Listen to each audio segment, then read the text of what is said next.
Hello and welcome to the Ice Guys. This is the show that takes you into the world of the National Hockey League. Every game, every day, from a betting perspective. With pro sports handicappers, Ian Cameron, Alex P. Smith, and various guests from the world of hockey and sports betting. And now, here's your host, Ian Cameron.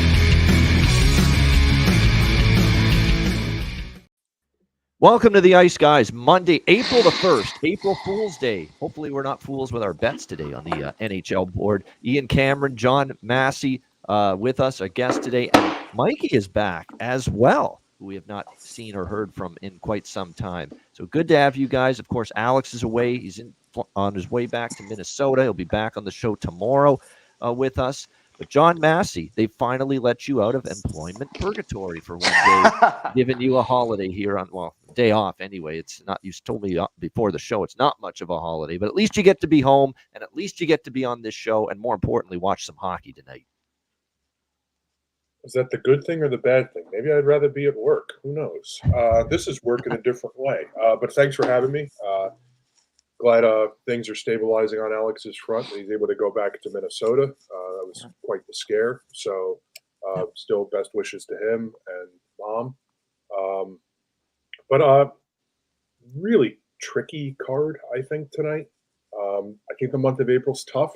There are a lot of games, short amount of time, and there are a lot of games within the game that you got to pay attention to and number shopping. And some people see Anaheim Ducks, don't give a shit anymore. So it's really tough to navigate, tough to price hunt. You got to be creative, you got to be clever, but you also got to be careful. So it's going to be interesting to wade through the debris, the flotsam and the jetsam in this card today. Yeah, no question. It's going to be interesting, and it's a very, very interesting card indeed. And you're right. It's kind of like a minefield in April. And another thing that's interesting about the games later in the season is everyone's playing a lot of games in a short period of time. I mean, you're seeing teams with just nothing in the tank from a physical or an energy standpoint on certain nights, even against bad teams, like case in point, St. Louis. You know, they allowed themselves to get outshot 12-2 in the second period by San Jose, you know, on Saturday night. That's not a matter of just sucking and not being in the game mentally. It's also physically. I think it's the games adding up. The schedule is just getting to a lot of teams. Torts, that's all he talked about his Flyers after the loss to Chicago on Saturday night was just, we've got to figure out how to get these guys energized again. They look like they hit a wall in that game as well. So it's happening everywhere.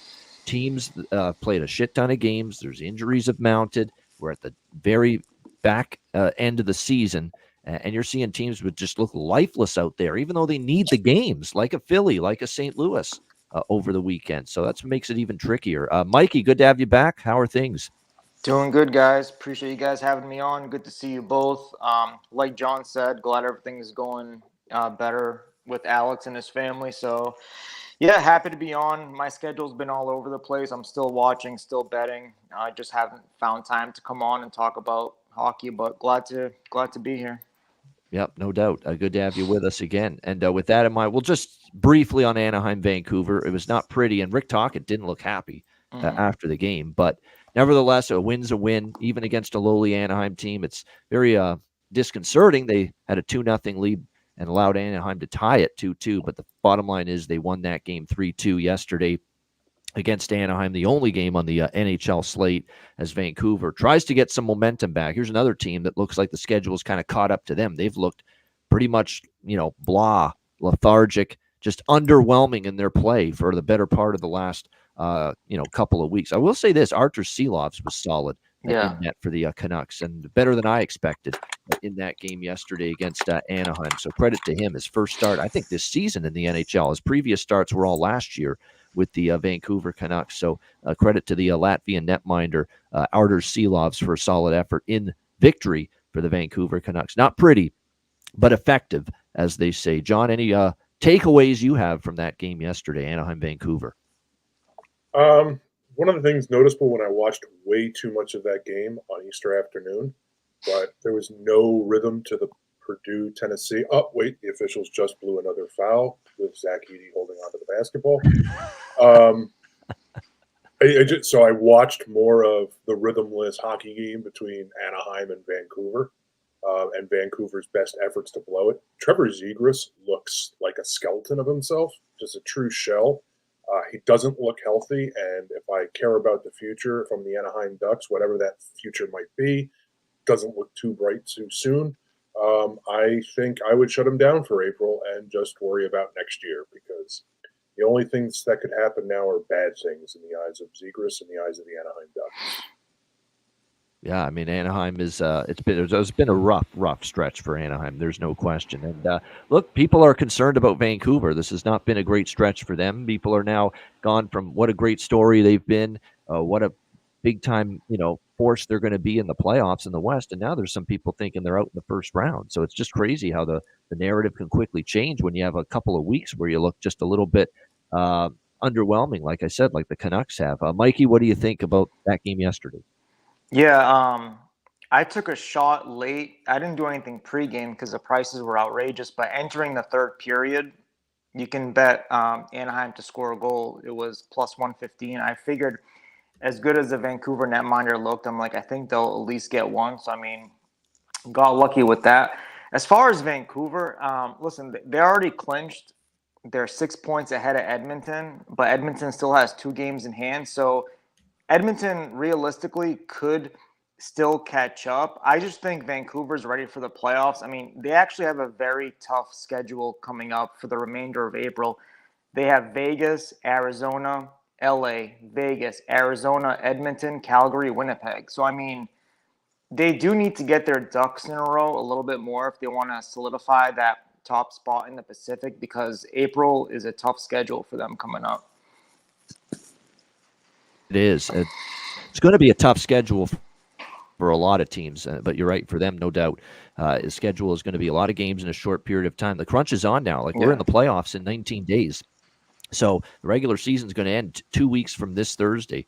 Speaking of the regular season, and we are in the month of April, we will be announcing maybe as early as tomorrow what our BetCast dates are going to be for the month of April. Free BetCasts and the Patreon exclusive live BetCast for our Patreon page members. So stay tuned for that. We will have those dates announced this week regarding our BetCast, and we're rolling out a bunch of them. Next week and beyond, we'll have our first BetCasts next week, but we're going to have a bunch. We're going to have multiple BetCasts a week for the first round of the Stanley Cup playoffs as well.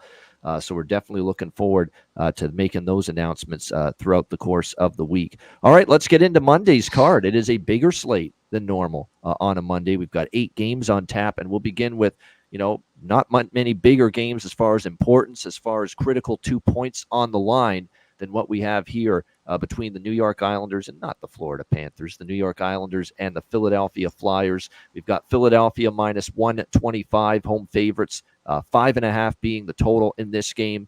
The New York Islanders, I'll tell you what, right away, I'm going to say this right now. I am not on a money line side in this game, and I have zero interest in being on a money line side in this game. The New York Islanders are erratic. They're sketchy. When I back them, they lose. When I bet against them, they win. That has been the recent theme for me with the New York Islanders. The timing's not been right. The timing's been off, and I'm not dealing with that right now. At this time of year, best thing you could do is pick your spots, and this is definitely a spot where I do not trust either team sidewise right now. I don't trust the Islanders, although they are off a loss against Tampa. So theory means you may want to look at them to win because they've been decent off a loss. They've been terrible off a win. That's been the pattern for the New York Islanders, but I also don't know if I fully trust them to go into Philly against a Flyers team that is trying to stop the bleeding. Losses back-to-back to Montreal and Chicago, where John Tortorella said he didn't think they played poorly against Montreal. They just weren't capitalizing on their chances. And the way he laid out the Chicago game was very fair. Harrison, with a couple early goals, you'd like to see him make a save on one of them to go down 2-0. But then the Flyers get the Tyson Forster goal to make it 2-1 early in the second period. And at that moment, the Flyers are building something. You can see they were starting to get going. The energy was starting to come back. Travis Konechny hits the goalpost, and he had a huge open net there at the time, too. Hits the post, stays 2-1. Next thing you know, Philly takes a penalty in Chicago, and then they had a couple power plays, Philly, and the power play was god-awful Saturday night against Chicago. When they were down 2-1, they had opportunities with the power play, and the power play barely could generate chances and time in the offensive zone, let alone score a goal. Next thing you know, after those failed power play chances, down 2-1, they take a penalty, Philly, and Chicago capitalizes right away on the power play to go up 3-1. And it felt like it completely deflated Philadelphia. It took their wind out of their sails. They were never the same after that. They never got that energy level back, and they ended up getting dusted 5-1 by the Chicago Blackhawks. So it's going to look like a horseshit performance. I think for the majority it was, but there was that moment in time when it was 2-1, and there's the Flyers pressing with chances. Konechny hits the post. They don't tie it. And the next thing you know, Chicago makes it 3-1. What if Philly ties it? And he said that in his post game as well, towards what if Konechny ties the game there? It could have been a totally different outcome where he got even more adrenaline and energy in our system because now we've come back to tie the game. So, Philadelphia is capable of a better game, and their best game, their A game, if we see it, and that's a big if because they've looked out of sorts the last two games. They've also looked physically tired and mentally tired. The schedule, again, has caught up, it looks like, to Philly these last couple of games. Plus, Erson's simply got to be better. He's simply got to be better than he's been. But can he be? We're talking about a goalie that's been thrust into a situation where he's got to be the number one goalie because there's no other option because of the Carter Hart situation. And now he's playing more games than he ever thought. And we always talk about it, the workload factor and the games that add up on a young goalie at this level when he's not accustomed to it. Is he hitting a level of, fatigue here, wearing down? And is that, basically given Samuel Ersson the reason for the struggles right here? Is it basically a situation where it's not only he's struggling performance-wise, but with the workload he's gone through, that's affecting him in a negative fashion too. So we'll see how this one goes. This is the front end of a back-to-back for the Islanders tonight because they play Chicago tomorrow night. And obviously Chicago's the weaker team and it's the lesser game. And yet here's Patrick Waugh putting Semyon Varlamov in net. How about that? Semyon Varlamov's your goalie tonight for the New York Islanders in this game. Although I don't know if there's a big difference right now this particular season with Varlamov and Sorokin. Sorokin's had his ups and downs. Varlamov, kind of the same thing. So right now, this is more about, the whole team. And team defensively has to play better. Penalty kill's got to be better, but hasn't been consistently for the New York Islanders. So I'm going to sprinkle on the draw here because, look, that seems obvious to me with this game that we could see overtime. We talk about the New York Islanders draw island all season. The Flyers certainly have played their share of overtimes lately. So I am going to sprinkle on the draw. I'm also going to take over 5.5 here now that it's 5.5 in multiple books minus 120 because you start to look at what we've seen from the Islanders away from UBS Arena. They've been giving up goals on the road. It's been consistent with them. I think if you look at the Philadelphia side of the equation as well, with Ersson struggles, he looks like he's wearing down with the number of games he's played. I think both teams could chip in more offense than where we see this total currently lined in this game. So, this is probably one of those games where if it's 6, certainly if it's 6.5, maybe I'm not interested, but you're going to give me a 5.5 right now with these two teams. I think there's enough defensive cracks from both Islanders and the Flyers right now that we could see this game slide up and over the total tonight. What do you think here, John? Big one, Islanders, Flyers.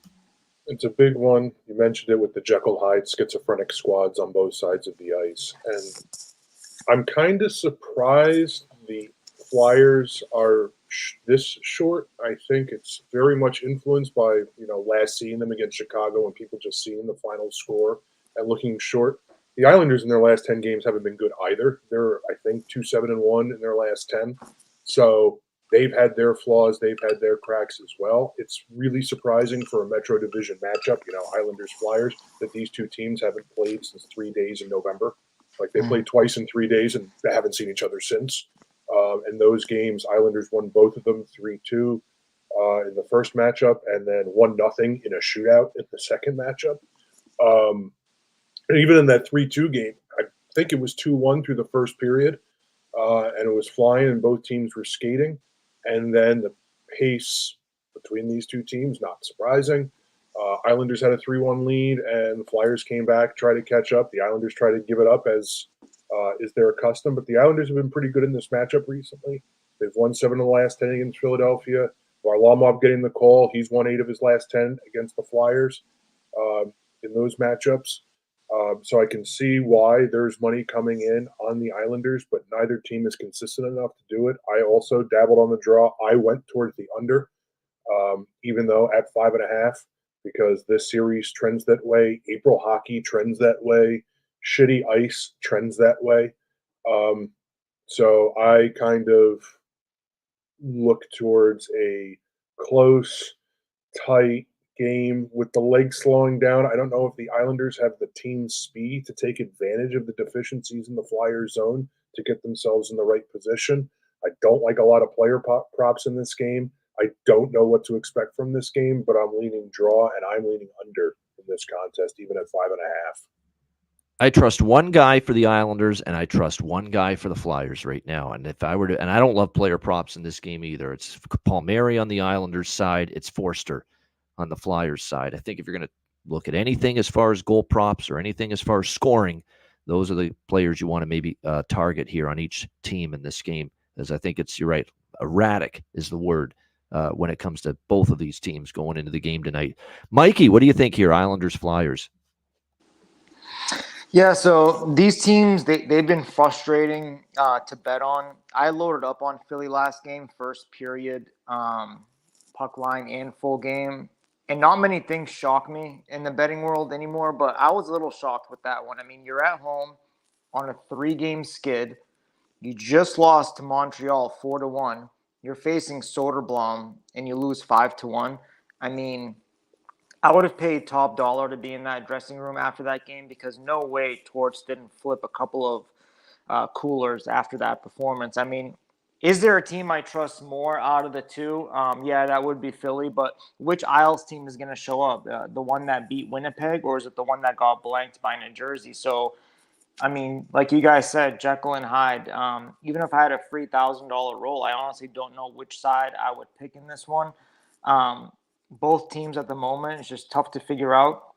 First glance, of course, I want to take a shot with the draw. The best odds I found were plus 340 on the draw. It's truly tough to pick a side. My head says take it with Philly after what we witnessed the last handful of games, but I don't know.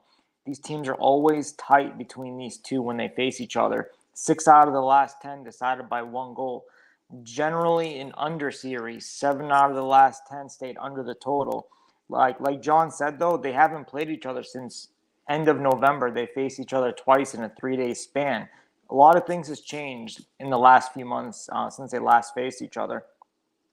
Like you, Ian, a part of me wants to take a shot with the over. I mean, only thing that scares me is you see Philly that allowed like 6 goals, 5 goals, 4 goals. Usually after 2 or 3 games, when Philly allowed this many goals, Torts tends to put his foot down with, listen, we got to play like a tighter, low-scoring game. So that's the only thing that scares me, trying to take a shot at the over. Hopefully it'll be a low-scoring first, and maybe we can get a nice price on the 4.5 or 5.5. We'll see. Philly also, they haven't done great versus the division this season. They're only 8-9-4 overall, and they're actually 3-5-2 at home against the division. Islanders are a little bit better. They're 5-3-1 on the road against the division, so something to consider. But all I can say in this one, it's either draw, and that's pretty much it for me. All right, draw for Mikey in this one. You're right. As far as the over, I'm only on the full game over. I think this actually could start slow, and then we start to see some goals later in the game. And usually when the total's 5.5, I will not do the over by fecta or trifecta as much. It's usually when the full game total is 6 or 6.5. Then I'll more likely to bet the over by fecta and over trifecta in a certain game. All right, Florida, Toronto. Great matchup. This should be potential playoff preview. Of course, they played in the second round last year. Panthers won on that incredible run to the Stanley Cup final.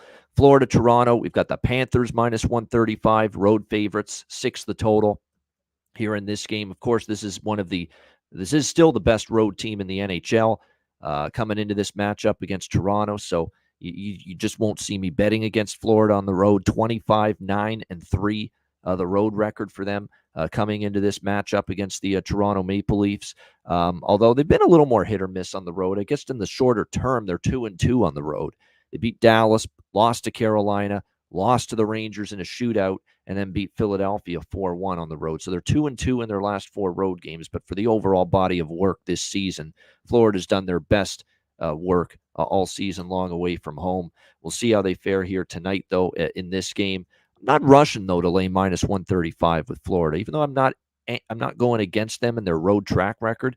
I'm not laying a $1.35 with them tonight either. Keep in mind, this is a team that's on a 2-6 slide in their last 8 games. They are off a 3-2 shootout win against Detroit. Even in that game, it was not easy for them. Dylan Larkin ties it late and gets Detroit at least one very important point, but the Panthers end up prevailing in a shootout. But they do bounce back finally to wrap up that homestand after those back-to-back home losses, a shocking one to the Islanders. And then, of course, the loss to Boston 4-3 before that. We'll see how this one plays out. Toronto, back-to-back wins for them against Washington and Buffalo. Following the New Jersey game, Sheldon Keefe called out the team for immaturity defensively against the Devils, called out his captain, John Tavares, as well.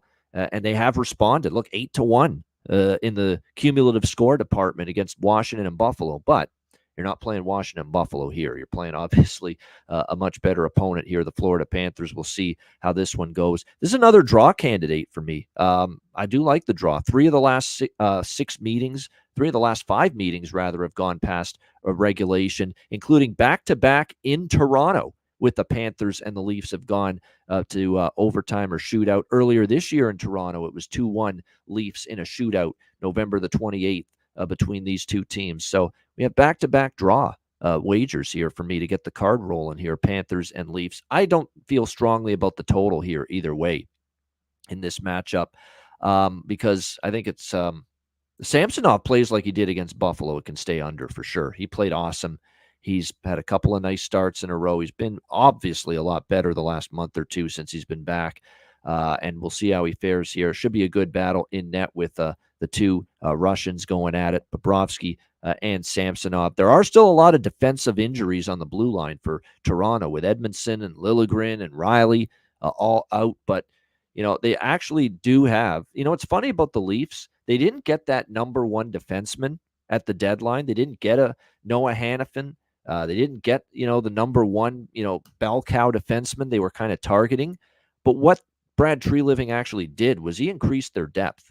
I do think now they've got upwards of 8-9 defensemen where if they get injuries in the playoffs, they could put someone at least capable in the lineup on the blue line. Brody, Labushkin, Benoit, McCabe, Giordano's healthy again, Connor Timmins. That's your 6 defensemen tonight.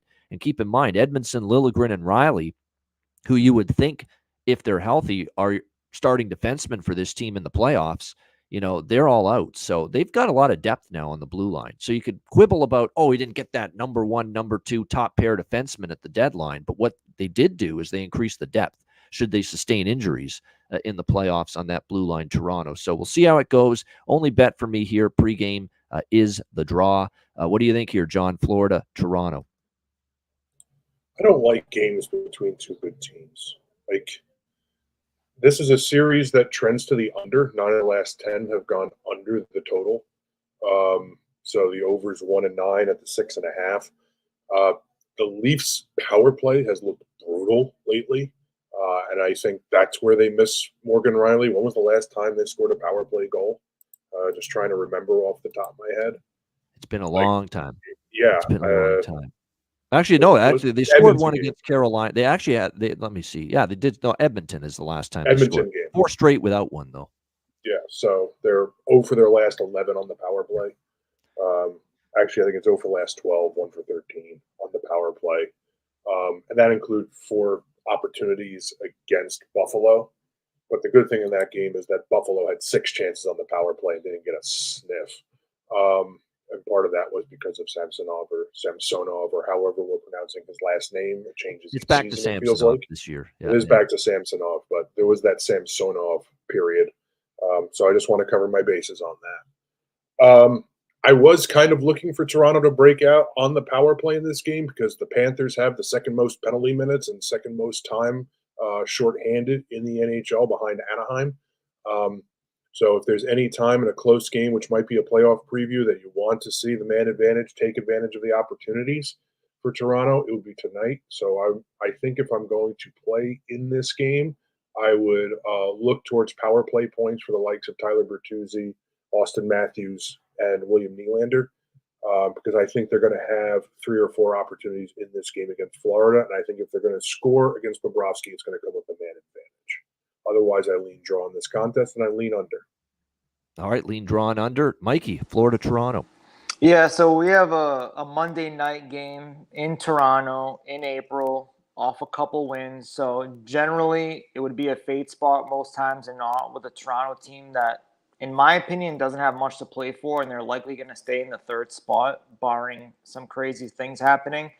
But I can't say that tonight. It's a divisional matchup against a Florida team, so they'll be up for this one. They split home wins this season. Both stay under the total. It's actually a massive under series, like you guys said. 9 out of the last 10 stayed under. You usually don't see a dog price with Toronto, especially at home. And money has slowly come in on Florida all morning. I believe they opened at minus 120. Now they're around minus 135 in most places.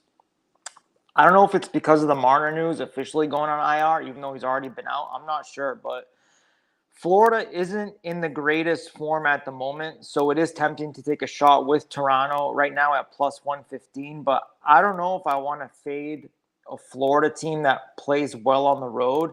And not only that, a Florida team that's actually undefeated on the road against the division this season, 7-0-2. Toronto is very average this season against the division, 9-9-2, 4-5-1 at home. So this is a tough one because I really don't think Florida cares where they end up in the standings too much. They play so good on the road. What's the motivation here is the question I'm asking myself with Florida. Really, really They tough. I think, want to win the division, I think, against Boston. Over Boston. Yeah, for sure. I'm more thinking like President's Trophy. I swear these teams are trying to avoid that like the plague. The Floridas, the Bostons, at least. That's just in my brain. I'm thinking that for some reason. But this is tough from a side perspective. I'm not too in love with the draw like I am against the Islanders and Philly. But I think the only way I can go in this one is the draw. And hopefully it's another low-scoring first period, where we know Toronto will come out in the second and bury a couple, and we can hopefully get like a 4.5 at a better price. Yeah, definitely you could look in that direction, maybe live as far as the total goes. I do like some props here. I do like Bertuzzi point, Bertuzzi goal. I think both of them. Max Domi assist. We've talked about that quite a bit. I think you want to look maybe in those directions. This is one of those games where if you're going to bet props with the fear that this could be a little lower scoring, I think if you're going to put props together, try a same game parlay with just 1 point for a bunch of guys, Bertuzzi and Domi. Put Verhaeghe for Florida in there. Verhaeghe always seems to do something in Toronto, especially when the Panthers play there. Kachuk you could throw in there. Barkov's actually been very good with points since he's been back from the injury. So, this is a good little, maybe a game to experiment with just a point parlay. Same game with Bertuzzi, Domi. I would say Bertuzzi, Domi, for Toronto would be my top two for them. Verhaeghe and Barkov would be my top two for Florida. Verhaeghe is just one of those players. If you go back and look, you'll find when he plays in Toronto, he's done a lot of damage against the Toronto Maple Leafs. So that's probably what I'd look at. Throw a little four-player point parlay together there with Domi, Bertuzzi, Verhaeghe, and Barkov, and see how it goes tonight. All right, next up, we've got Detroit and Tampa Bay. Tampa Bay minus 180, home favorites in this game. The total 6.5, pretty much across the board here between these two teams. You look at this matchup, and it is Detroit trying to keep their playoff hopes alive. These are huge, huge, critical games for them. They lost out on the extra second point against Florida the other night. We'll see if they can bounce back here tonight against Tampa Bay. Won't be easy. The Lightning obviously playing really good hockey, 8-1 in their last 9 games. Detroit, though, has been a thorn in Tampa's side. If you look at this year's head-to-head matchups, now they have not played yet this season here in Tampa Bay, but both games in Detroit won by the Red Wings, 6-4 and 2-1 over the Tampa Bay Lightning. And going back to April 2022, Red Wings are 5-2 against the Tampa Bay Lightning in the last 7 meetings. I'm very tempted by this road dog. I just wish they were in better form. What is dragging me toward maybe taking a shot with Detroit is the fact that the Red Wings avoided significant disaster with the Dylan Larkin status.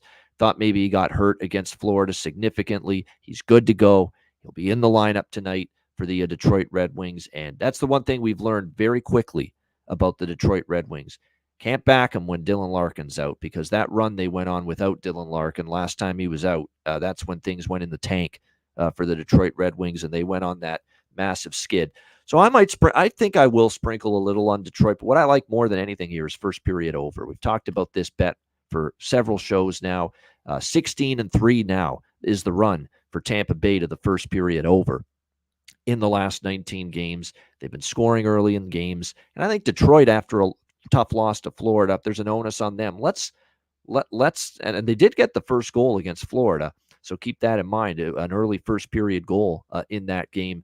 I think they could maybe get on the scoreboard too. So I like the first period over. I do fear maybe 2-0 Tampa. So I like that more than the both teams to score in the first, but I might sprinkle on that both teams to score as well in the first. So that's what I'm looking at here. Detroit plus 160, a little smaller. Both teams to score first period, a little smaller.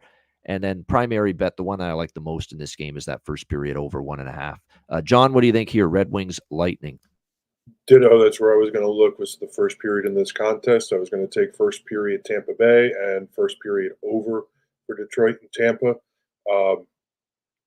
Gosh, Dylan Larkin's so important for the Detroit Red Wings. And you thought it was bad that he comes back and he scores the goal in the third period against Florida. They get the point there. They really deserved the 2.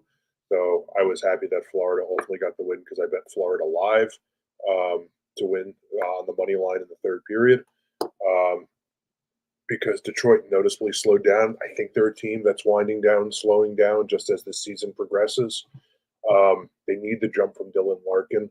Lions going to try to hold up, but this Tampa Bay team at home is extremely tough, and they are playing probably their best stretch of hockey of the season, which is tough with a team like Tampa Bay, because they kind of know what they're doing by this stage. They played a lot of hockey and a lot of playoff games, and by not going as deep last year, I think they're a little bit fresher for the playoffs this year.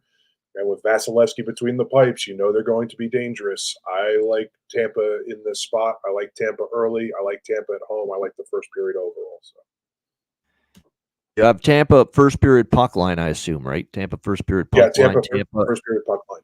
And the over first period, which I like. I like that first period over. And anything full game or just the first period? I'm just sticking with the first period, because I think Detroit's going to empty the tank, and they're going to come after them and throw all the bullets. I do lean Tampa Bay in regulation, but I haven't placed it yet, so I'm not going to give it out.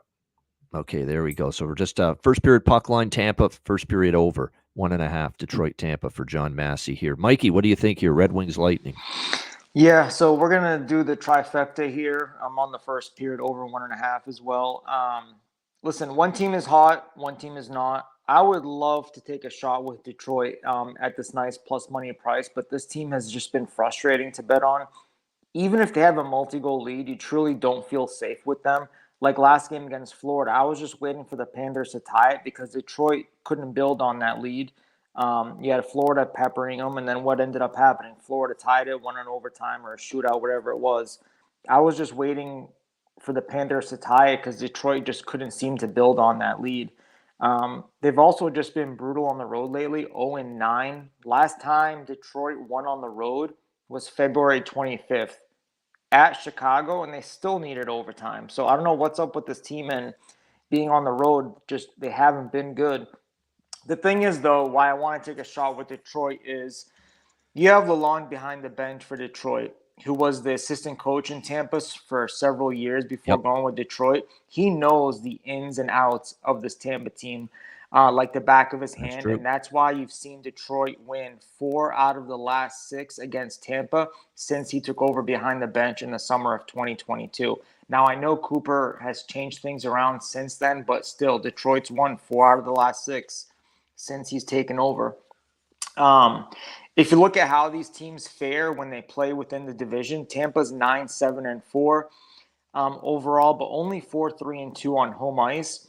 Detroit is 10-7 against the division overall, but on the road, 6-2-2 on the road against the division. For whatever reason, Detroit's done well on the road against the division. I really want to take a shot with Detroit. It's just their current form just hasn't been good. Current road form hasn't been good. Tampa is hot. We'll see, but it'd either be a shot on Detroit or just pass. You could look at, like I said earlier, but the first period over 1.5. Both meetings this season, the first period did go over. Tampa on a 9-1 run, first period over 1.5. My question with the first period over 1.5 is Detroit going to participate? Because they've scored only 4 goals in the first period in their last 10 games. They have yet to score more than 1 goal in their last 10 games in the first period. That's my only concern, Ian. So like you guys said, I think Tampa could take a 2. It could be 2-0 Tampa. It could be 1-1. But both teams, if you look at Otto's chart, top 10 in first period over 1.5. So definitely first period over 1.5. And I'm still thinking about backing Detroit as a dog.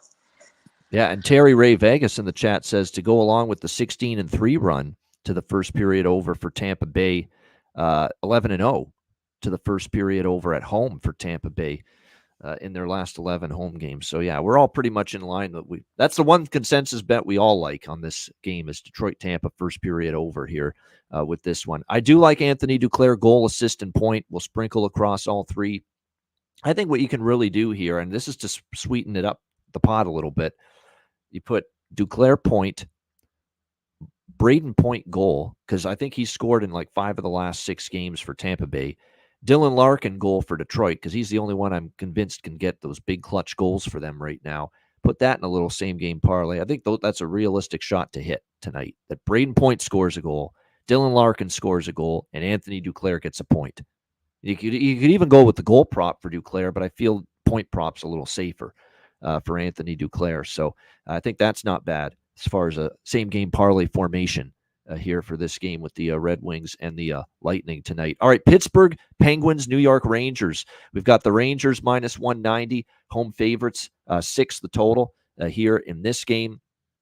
Credit to the Rangers because look at this gauntlet that they've gone through the last week and a half. Big-time matchups at home with the Florida Panthers and the Boston Bruins. You know, they played both of those teams. Huge games. Philadelphia, this crazy wild game a week ago, you know, that went back and forth. And it ended up being a Rangers victory in overtime. That was a barn burner. You know, you have to exhaust a lot physically and mentally and emotionally in a game like that. And that was coming off the games that they had against the Bruins and the Panthers. Then that Flyers game. And then you go to Mile High City, Denver, Colorado Avalanche. And you upend the Avalanche on their home ice. And you snap Nathan McKinnon's home point streak in the process. And you get out of there with a shootout win.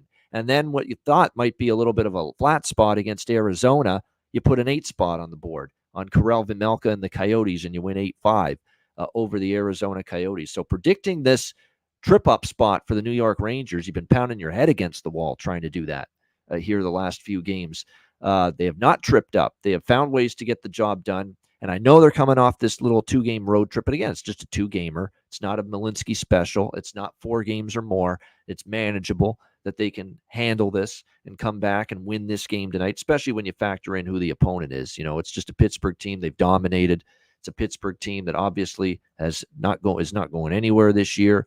We've seen Pittsburgh step up in little spurts here and there, but they're not a team I trust. Rangers have smoked them 4 straight times here entering this matchup tonight against the Pittsburgh Penguins. Both times this year in Pittsburgh, actually, were the previous meetings this season. 1-0. It was a close one the first time, but when they played Pittsburgh the last time, since, you know, things have fallen apart essentially for the Penguins season, they went into Pittsburgh and 7-4. And keep in mind, we saw Quick in net for that game against the Penguins. We will indeed tonight see Igor Shesterkin in net. And that's no slight on Quick, but, you know, Quick still did give up 5 goals, although shout out to him for becoming the winningest American goaltender in NHL history in the process. But I like over trifecta here, and I'm going to go with Rangers in regulation here in this game, and maybe split with Rangers team total. I think Rangers team total might even be a little bit better than the regulation because you never know what Pittsburgh can at least do some things offensively. They're just a sieve and a disaster and horrendous defensively. But I do think, the Rangers can get themselves the goals they need probably to get up and over their team total. It's 3.5 at even money on home ice against this defense right now. I think that's very doable. So Rangers team total over 3.5, which I like a little bit more, and I bet a little bit more than the regulation.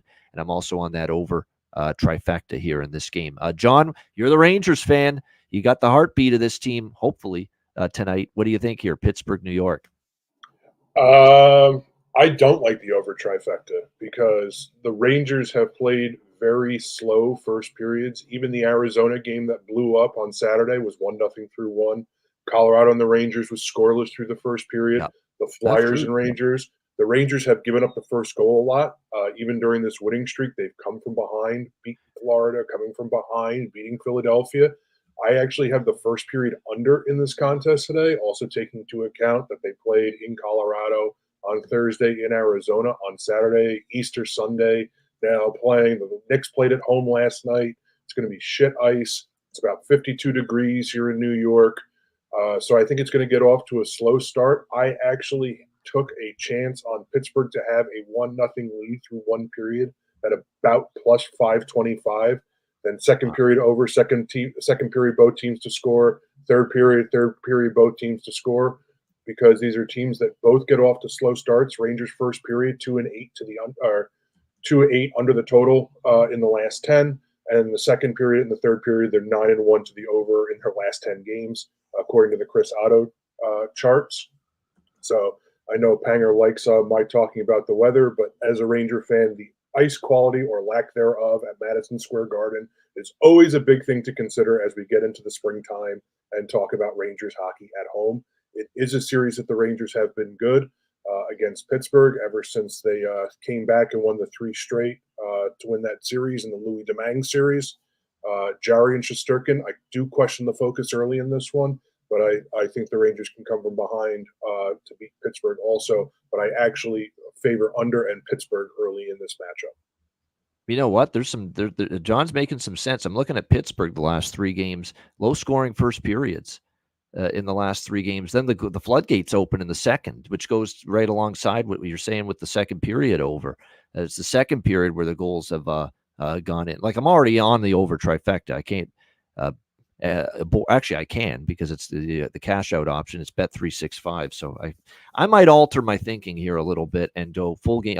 I like the full game over at 6. I do, with these 2 teams tonight. But you're right about that first period. I'm starting to see, Pittsburgh lately, lower scoring first periods. Maybe if Rangers coming off the road, it's that way for them, and then it opens up. The second period over has been trending for both of these teams coming into this game tonight. So this could be one of those games you don't want the goals early on your card. You want the goals full game, and specifically second period here in this I game. think it would be a good spot for a live over also, especially if it gets off to the slow start, ticks down to 4.5. If it could be scoreless or a 1-0 game either way. Yeah. And if you want to take advantage of that, instead of just doing the under in the first period, taking shot, 1-0 Pittsburgh, correct score, 1-0 Rangers, correct score, 0-0 correct score. All that will give you a better payoff than playing under 1.5 in the first period. Yeah, I think you've convinced me. Abort that over trifecta and go full game over and look live or second period over. I think that's the approach. I'm going to stick to the full game over for sure, over 6, but might alter the first period looks here because of the trending we're seeing with both teams, especially as far as scoring is concerned early in the game. Even that Arizona game with the Rangers on Saturday, like the first period was pretty quiet, and then bam, just everything exploded after the first 20 minutes of play. And then you look at a pond hockey game like the Rangers played against Philadelphia, then they come back and it's a scoreless first period against Colorado in Colorado.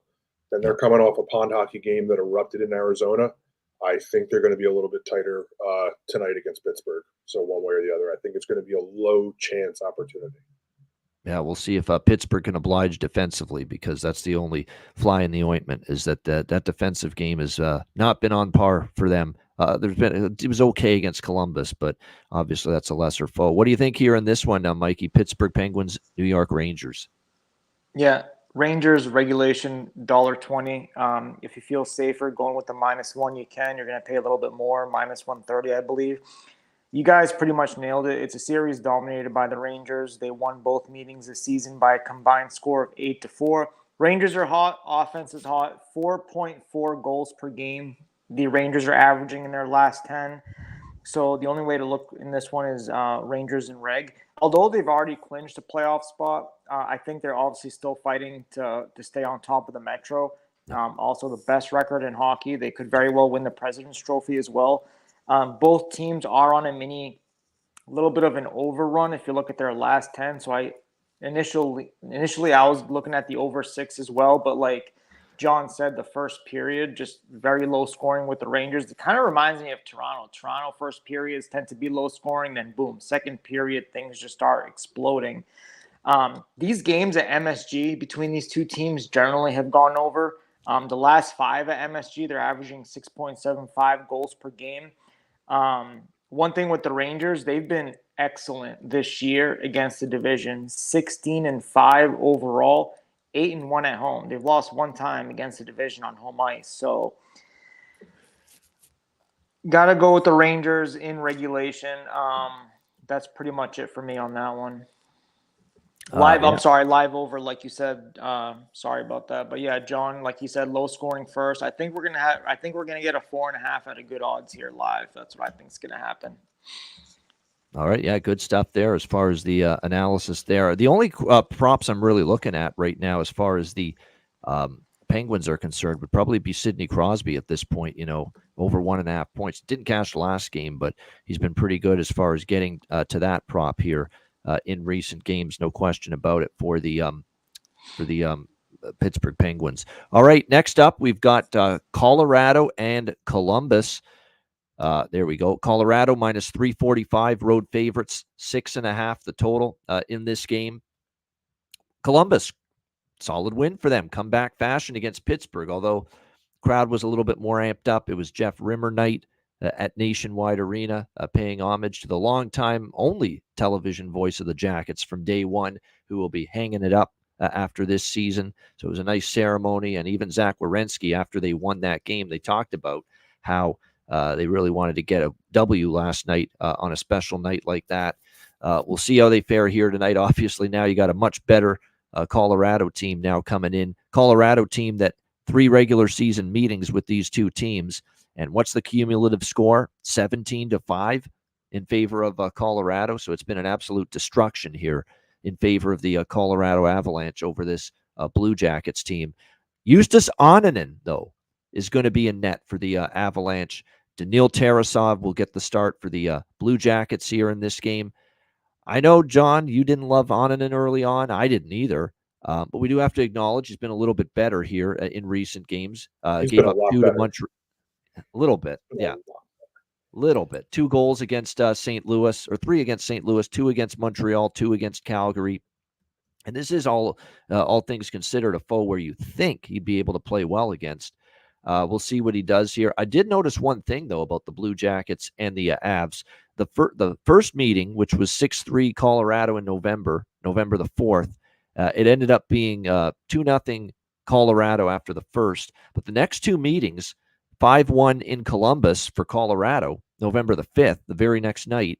And then March 22nd, just weeks ago, where it was 6-1 Colorado. But both of those games were actually 1-1 after the first period. So could Annunen concede, to steal a soccer term, here in the first period, maybe? Is that both teams to score is kind of appealing to me here in the first period with these two teams, Avalanche and Blue Jackets. I definitely think Colorado can score 1, if not 2, here in the opening period. I do think this game goes over the total just simply because you look at the series history. I do like Colorado team total as well. I'm going to go over 4 because it's 4.5 plus money at most books. You can get over 4 at minus 130 at BetMGM right now with that team total. I'm going to go with that here in this game, but I think that both teams to score. Look, that's what Columbus has done here against Colorado this year, especially the last 2 meetings, 2 of the last 3 meetings, each of the last 2, they've scored in the first period against Colorado, and then they haven't done much after that. The 5-1 loss, they scored in the first, they got shut out after that. The 6-1 loss to Colorado, they scored in the first, and again, they got shut out after that. So that's been the pattern here for Columbus. Get your goal early and then call it a night, apparently, with against this Colorado team. So I am going to go over trifecta, but I like that both teams to score, especially. Plus money, the value is pretty good. Over trifecta and a little Colorado team total over as well in this matchup. John, what do you think here? Avs, Blue Jackets.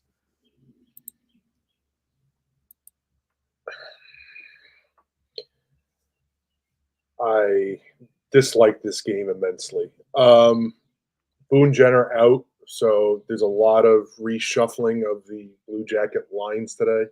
It has not been as potent a Columbus squad lately as it was in the first 4 months. That's why I'm only asking season. him to score a damn goal in the first period. I know, but I mean, there are a lot of 0 goals scored throughout this lineup lately. It's just when you look at the daily face-off, it's just like Johnny Gaudreau, 1 goal in last 10. Voronkov, no goals last 10.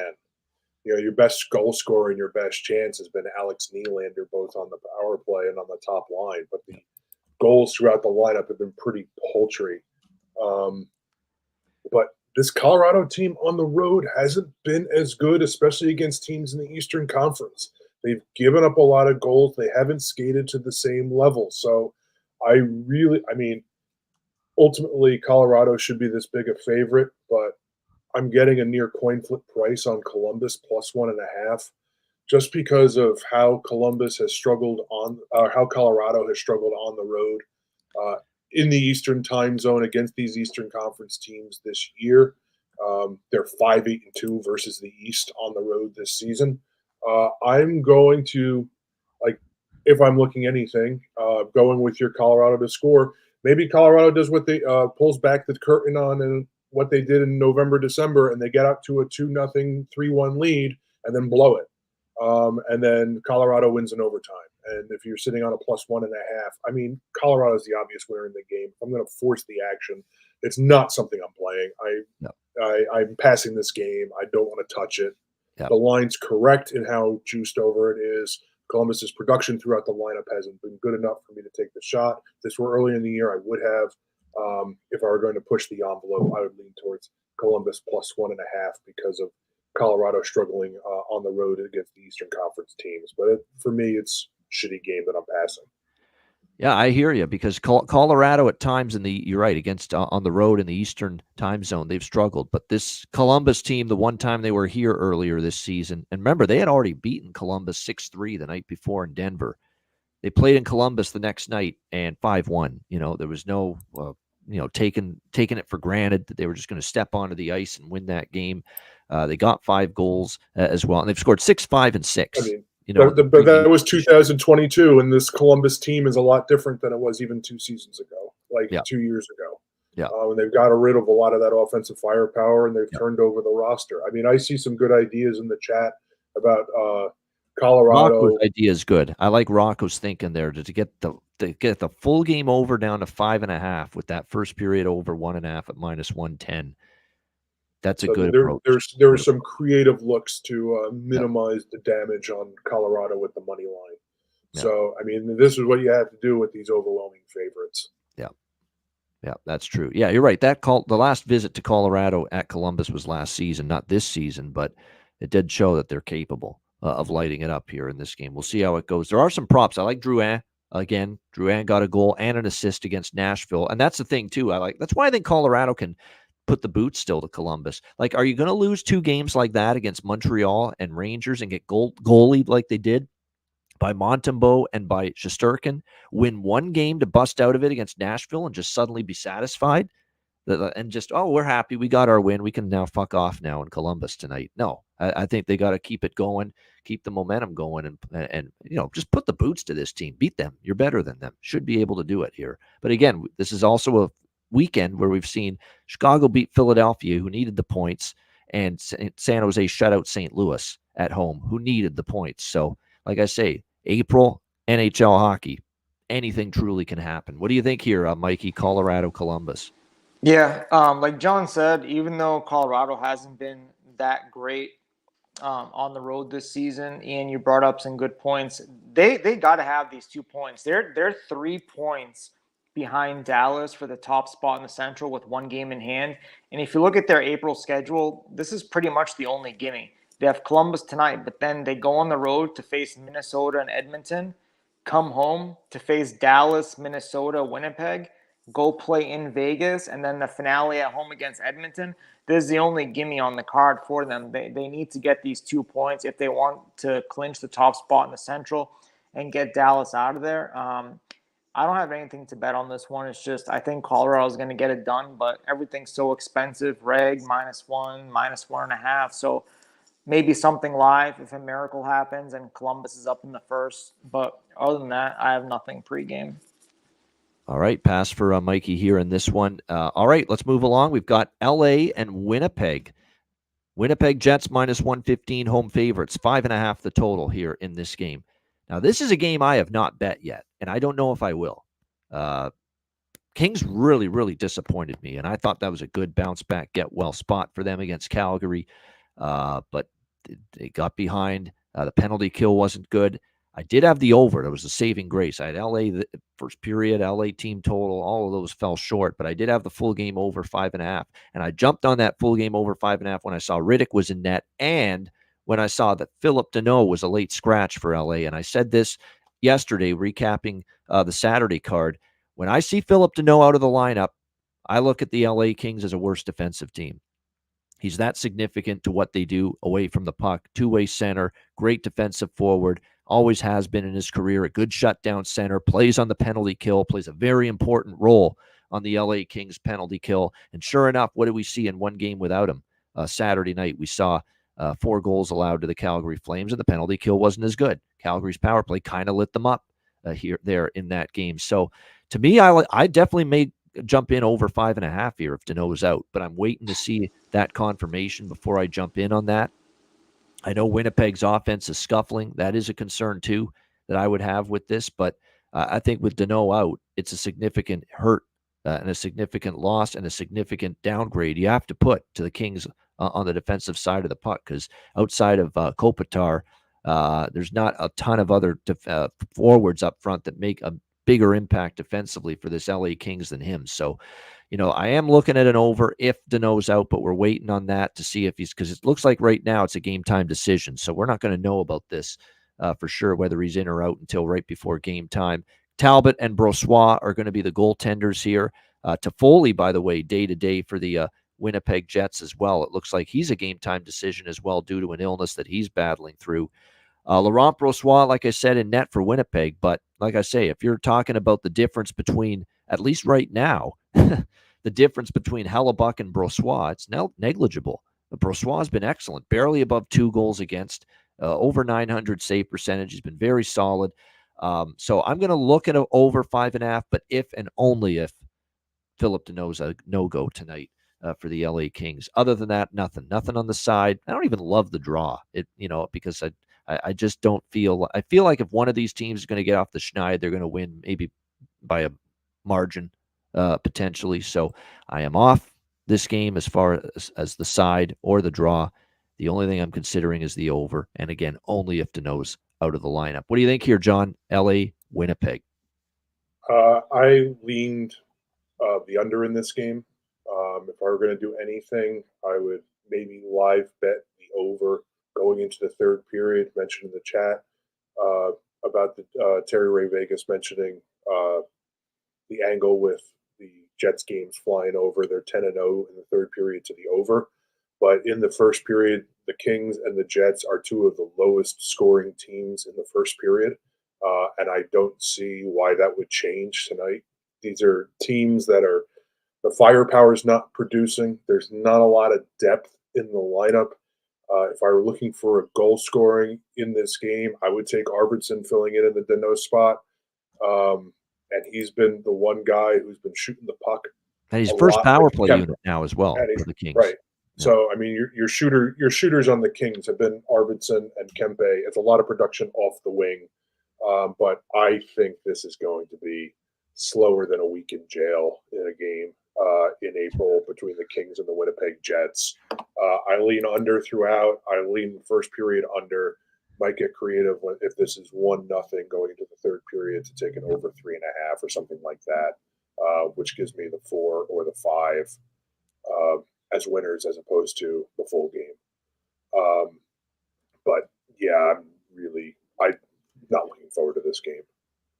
Yeah, I'll be honest. Even though the Kings and the Jets are likely going to be playoff teams, I'm not loving the form of either one consistently this week. And certainly the Jets have been mired in this slump for an extended period of time now. And I cashed a ticket with Ottawa. Maybe I should take LA and just keep fading the Jets, but I don't know. I didn't like what I saw out of LA, and I don't like the price enough. And I have a question for you because everybody's talking about wanting to fade Vancouver and they're not going to win a series in the playoffs. It is extremely plausible that Nashville catches Winnipeg for the third spot in the Central, and Winnipeg is the first wild card, and Vancouver gets Winnipeg. Who are you taking in that playoff series? Well, I would still take Vancouver, I think. But Vancouver becomes a lot more alive in that situation than wanting to fade them. I'd have to take anyone right now against Winnipeg in the first round. They look like they're doing the same shit they did last year. Second half swoon. The games got more important later in the season. They either got tired or they lost their mojo, and it's happening again with the Winnipeg Jets. They're not scoring enough. They're shooting blanks offensively. Hellebuck's been hit or miss. That was an issue with him down the stretch last year as well. And then we saw what happened in the playoffs. They were just totally inferior to the Vegas Golden Knights, which led that to Rick Bowness having that tirade after that series ended. In that legendary post-game press conference he had. So it feels like the Jets, we're watching the same movie with them right now that we saw last year, that fade in the second half of the season, and they're doing it again now. And we saw them fade right out into oblivion in the first round without a whimper. And that's why if they match up with Vancouver, for me, it would be hard to say Vancouver doesn't win that series. What do you think here, Mikey? LA, Winnipeg. Yeah, both teams on skids, but Winnipeg's is obviously much more. 6 straight losses for Winnipeg. So during this skid, Winnipeg's averaging 1.6 goals per game. And you can't really say it was a tough schedule. I mean, they didn't face the bottom feeders, but you still played Ottawa, Washington, Islanders, and New Jersey. They aren't scoring and they aren't getting quality goaltending. They're allowing an average of 4 goals per game during this 6-game skid. In my opinion, good teams, they don't go on bad runs like this. Simple as that. I really thought Winnipeg was going to snap out of this a lot sooner than this. Kings aren't going to take them lightly after they've lost a couple in a row. Like John said, Winnipeg is in serious trouble of dropping down to a wild card spot because not only is Nashville 4 points behind them, Winnipeg's next 6 games, including tonight, 4 out of those next 6 games are against teams occupying a playoff spot. And next Tuesday, they have a road date with Nashville. So how about that? Next Tuesday, that might decide if Winnipeg's going to be in a wild card spot or not. I would lean with LA, but I didn't have anything official pregame.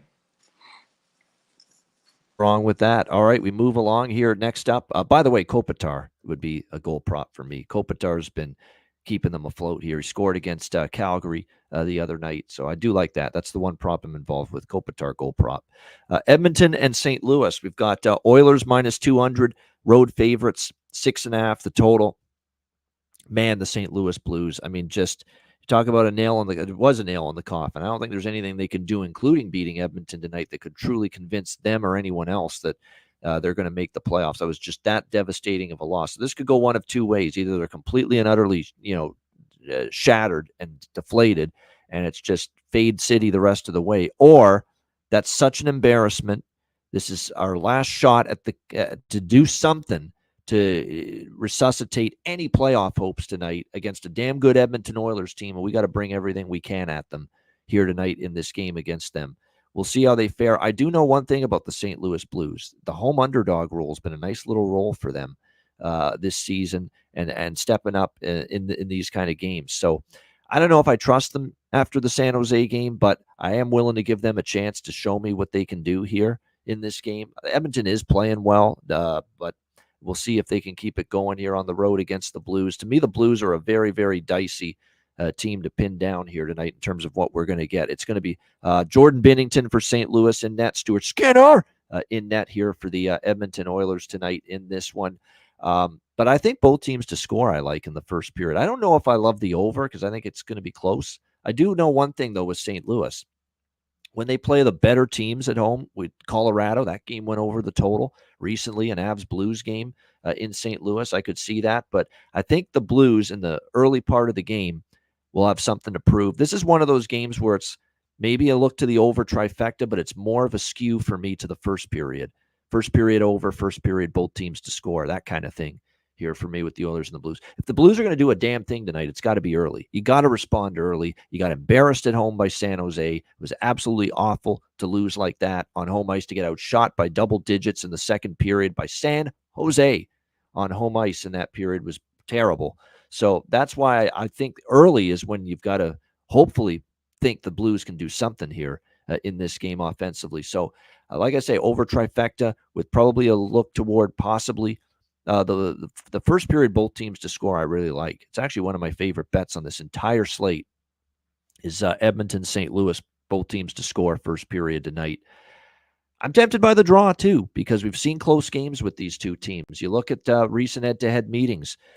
You've got 3-2 in overtime for the Oilers on February 28th.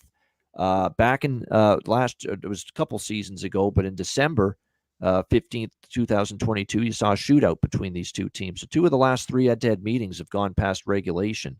The two meetings this year, St. Louis won at home 6-3 against the Oilers February 15th, and then Edmonton got them in overtime on February the 28th. Worth noting that 6-3 St. Louis home win. It was 2-1 Edmonton after the first period, which speaks to why I like, especially tonight, the first period over and the first period both teams to score with Oilers and Blues. What do you think here, John? Edmonton, St. Louis. Price-wise, this is too much of a coin flip series recently for St. Louis to be plus 170 on the money line. Like, this is pretty much a 50-50 series. St. Louis is tough at home. St. Louis thrives in the underdog role at home. Edmonton's form and I took a shot with them against Colorado, John, that Colorado game, and that was close. They were in it. They were leading in that game for a good chunk. I like St. Louis on the money line here.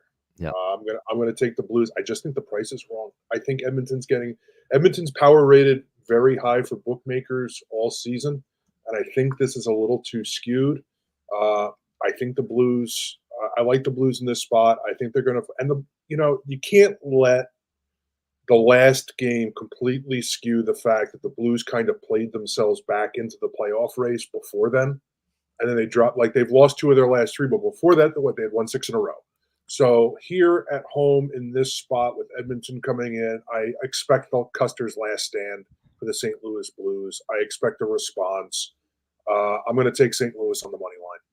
All right, John's going with the home dog here, plus 170 against that was my first thought. My first thought after when I looked at this game overnight, when I start doing my NHL work for the next day, my first thought was not, they just got embarrassed by San Jose, throw this team in the garbage can. We got to fade them here tonight and take Edmonton. That was not my first thought. My first thought was, well, hold on now. Edmonton's had a tough game with St. Louis repeatedly in recent head-to-head meetings. You've got a Blues team that, they know that after that game, we have any chances of trying to make amends and get ourselves back into it. I don't think they're going to make it, but they have to try to convince themselves of it.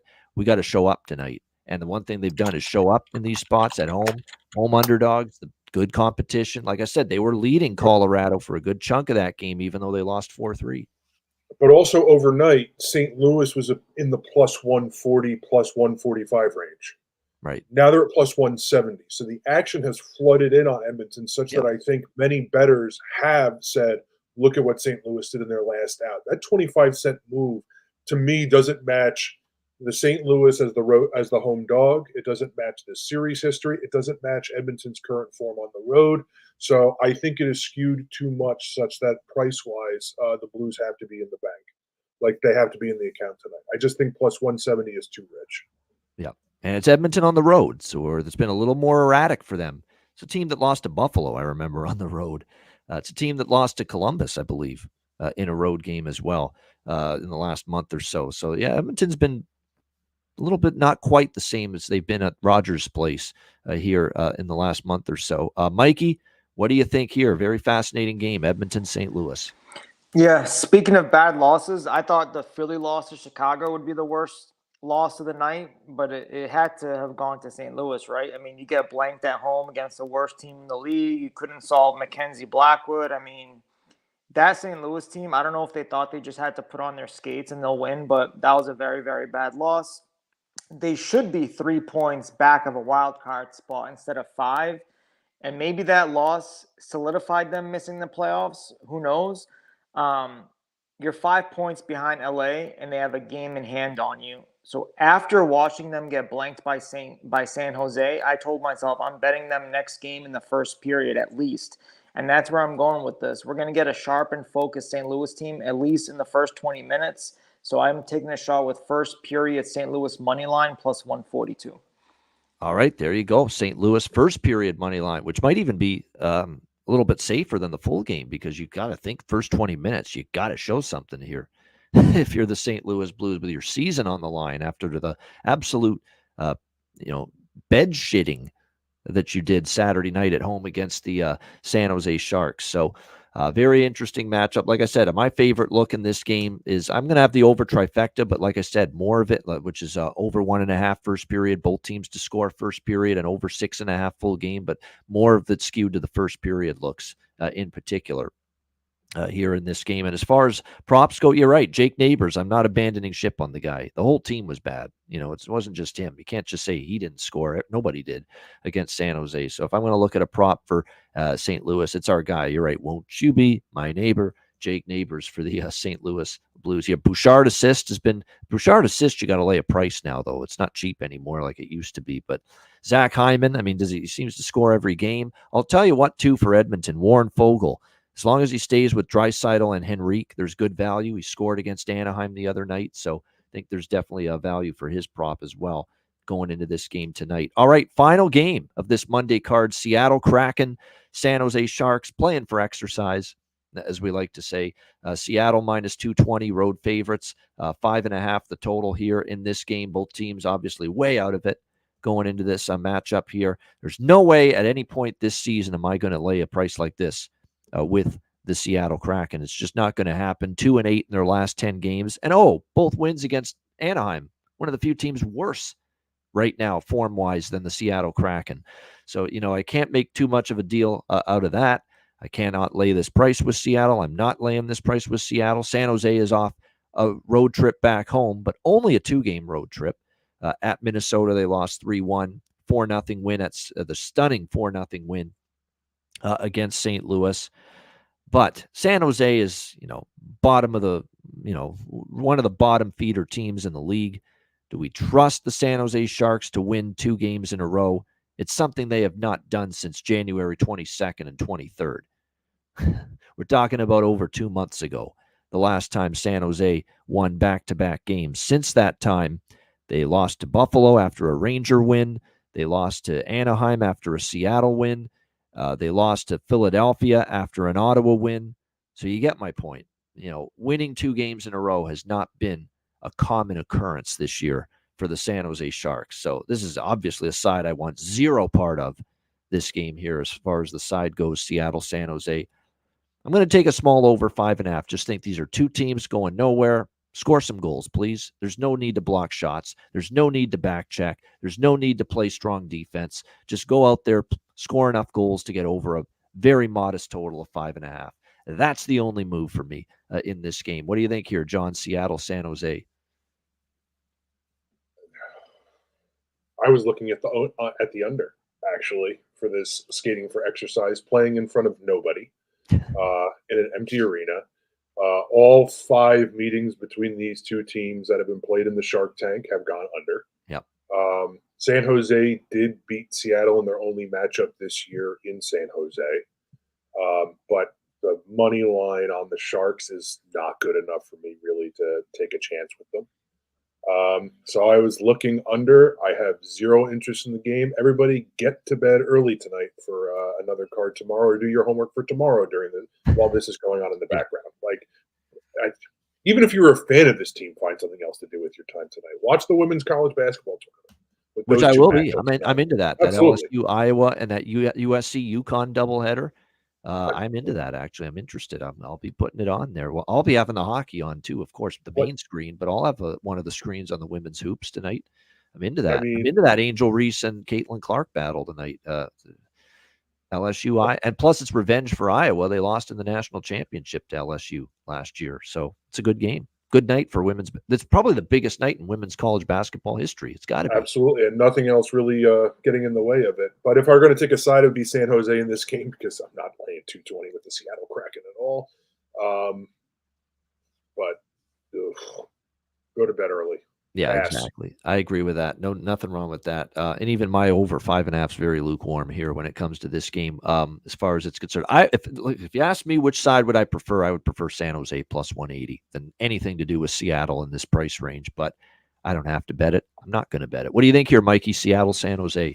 Yeah, you guys said it. Is anyone seriously contemplating laying 225 with Seattle? I mean, if you are, you should probably get your brain examined. But I mean, San Jose is the only way. It's either San Jose or pass. I understand Seattle has won 6 out of the last 9 against them, but at the Shark Tank, San Jose has beat them 3 out of the last 5, blanked Seattle twice, and the other loss was in overtime. So, I mean, I have nothing pregame.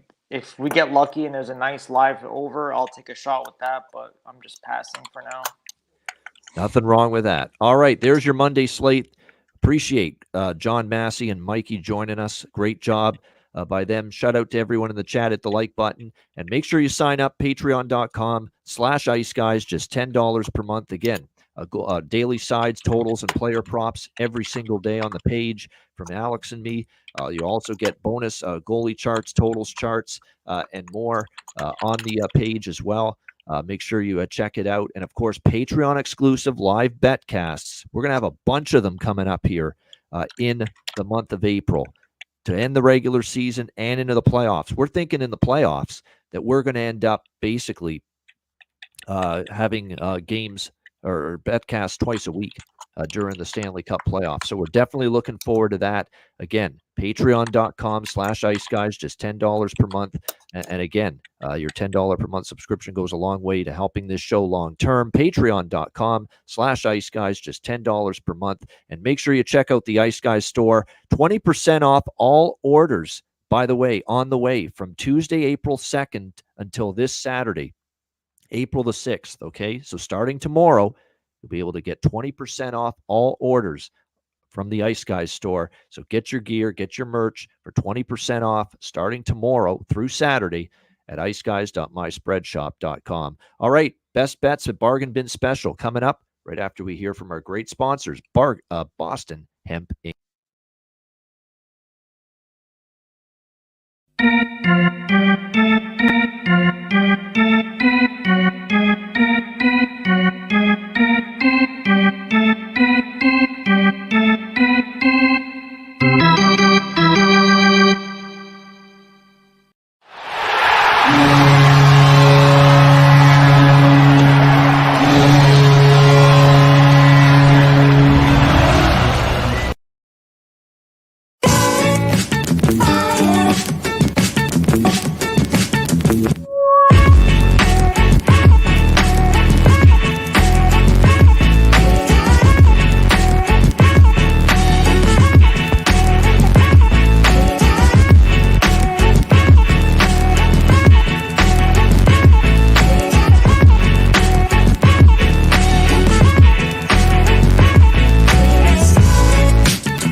All right, Boston Hemp Inc. Make sure you check them out. Get 20% off all orders on the website using the promo code ICEGUYS at bostonhempinc.com. All right, it is time for Bargain Bin Special of the night. And yes, Rocco, you finally got your Matthias Ekholm to score the other day against Anaheim for the Edmonton Oilers. Yes, it finally happened. So credit. We'll see if he can light the lamp tonight and strike again for Edmonton. But John, we'll start with you. What do you like for Bargain Bin Special tonight? I'm going to see it. I see it at Anywhere from 420 plus 420 to plus 440. Tyler Bertuzzi power play point tonight for Toronto against the Florida Panthers. All right, I like it. Tyler Bertuzzi, who's been red hot for Toronto lately. Power play point for John Massey, his bargain bin special of the night. Mikey, bargain bin special, what do you like? Jamie Drysdale, first game back tonight. PP1, second line with Nick Seeler, I believe. Anytime goal plus 700. All right, wow. Jamie Drysdale, who again matters to that Flyer team, especially offensively from the back end, helps the power. Anything could help the power play right now, because right now it almost looks like a dead cat could do a better job on this power play for the Flyers than what we've seen out of them lately. So Jamie Drysdale for the Philadelphia Flyers plus 700 for Mikey with his bargain bin special of the night for this slate. My bargain bin special of the night, I'm going to go to LA and Winnipeg. I don't know how many goals we're going to see, but again, with Danault out, I'm going to be a little bit more interested as far as an over 5.5 potentially in this game if he's out of the lineup. But for me, for bargain bin, he is just barely at the price point, plus 300 at BetMGM, but that's all that matters. 300 or better is all we need. Victor Arvidsson for the LA Kings up on the top line potentially tonight as well for the LA Kings moving on up. He'll definitely be in the top 6. There's one site that's got him up on the top line tonight for LA, but either way, he's going to get an opportunity. Plus 300 for Victor Arvidsson of the LA Kings. That is going to be my bargain bin special of the night for this Monday NHL card. Best bets. John, great job. What do you like for best bet here tonight? I don't want to give out the first period over for Detroit and Tampa Bay because I don't like giving out a minus 160. I'm going to go with Colorado, Columbus, second period, both teams to score.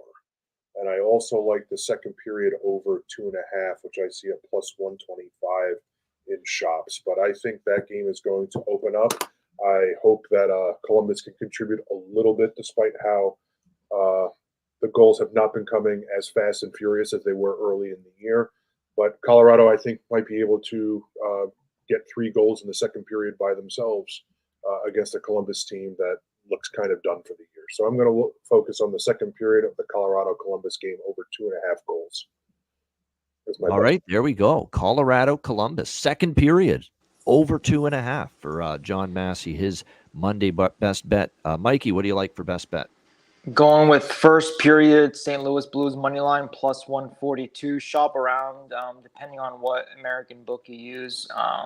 One of the 3 major ones, you can get a lot better price on first period St. Louis. So it's now or never for the St. Louis team. If they want to climb back and be only a few points behind for the final wild card spot, they got to get it done tonight. And I think the first period, if they're going to be focused tonight, it's going to be the first 20. So I like them in the first period plus 142. All right, there we go. St. Louis Blues, home underdog, plus 142, first period against the Edmonton Oilers. Best bet for Mikey. My best bet, it's also from that Oilers and Blues game. I'm going with it. We're going to try to hit a big plus price winner here with this best bet. Edmonton, St. Louis, both teams to score first period, plus 172 right now at FanDuel. It is a great price. Both meetings this year with the Oilers and Blues, the game in Edmonton and the game in St. Louis, we have seen both teams to score in the opening period. I think for the Blues, this is their season. You've got to save face for that debacle, that horrid display against the San Jose Sharks, and I think they have a great chance maybe to pounce on Edmonton and get a goal in the opening 20 minutes. But I also think Edmonton, one thing they've been good at lately during this great run is getting on the board early as well. So great price. Both teams to score first period as hit in both previous head-to-head meetings with Edmonton and St. Louis this year. So let's go with the Oilers and Blues first period, both teams to score. Plus 172 for my best bet for this Monday NHL card. That'll wrap up this edition of the show. Great job by our guests, John Massey and Mikey. Hit the like button, everyone in the chat on the way out. Thanks for joining us. A reminder, the Ice Guys is live 7 days a week, Monday to Friday, 2 p.m. Eastern, Saturday and Sunday, noon Eastern. If you can't watch the show live, download the Ice Guys podcast in audio form on all major podcast platforms. For John Massey and for Mikey, I'm Ian Cameron. Have a great Monday night. Enjoy the games and good luck. And we will be back with you tomorrow on Tuesday for another edition of the Ice Guys.